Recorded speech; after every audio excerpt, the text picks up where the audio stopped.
Good evening, Mayor and Council. I'm here to talk about consent item 7.16, the Bond Road upsizing project that has been on the CIP since 2013. You are being asked tonight to cancel that upsizing project and subsequently ignore the continued flooding events that occur on Bond Road near the Quail Ranch Estates and the Fallbrook communities.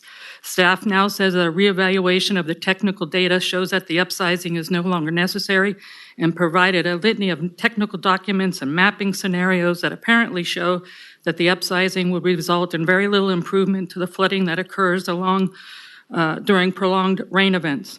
We strongly disagree with their findings and come to you tonight with multiple documents that actually say otherwise. The city has made a lot of assumptions in their new report. This fact was brought to the staff's attention during the neighborhood meeting, and the staff did agree that some assumptions were made due to lack of monitoring equipment at the site. So I have with me tonight several documents that definitively state that the Bond Road upsizing project is a necessary component for the overall safety of our neighborhood. First, I have the 1993 EIR done by Sacramento for the Elk Ridge Estates, which is now Elliott Springs. That EIR says that the project drainage needs to be addressed and the improvements of Bond Road drainage must be looked at. Then I have the 2007 EIR report done for the Silverado project, which is now Elliott. And both the staff and Yost associates who completed the hydrology report of the EIR stated, quote, the Bond Road drainage system has deficiencies that require mitigation.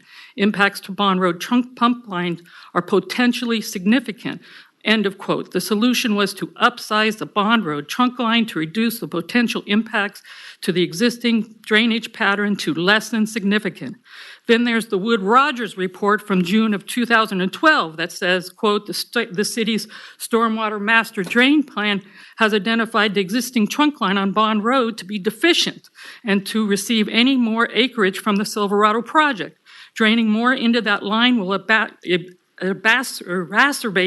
the current flooding conditions on Bond Road, end of quote. Then there's the technical memo from Mark Tubeck of Yost and Weist from July of 14 that says, quote, our study has determined that the runoff from the 12 acres of Silverado could be accommodated in the Bond Road trunk pump line only if the proposed pipe sizes are incrementally increased. So now the staff wants us all to believe that all these people going back 25 years are wrong and this new report is right. You've been put on notice that this pipeline poses a, quote, a potentially significant effect, if not upsized, and you're going to ignore that information so that you can claw away $5 million to put use somewhere else? We want to be on the record. We disagree over this consent item. If our homes sustain damage to water incursion, we will sue. So thank you. Thank you. Thank you.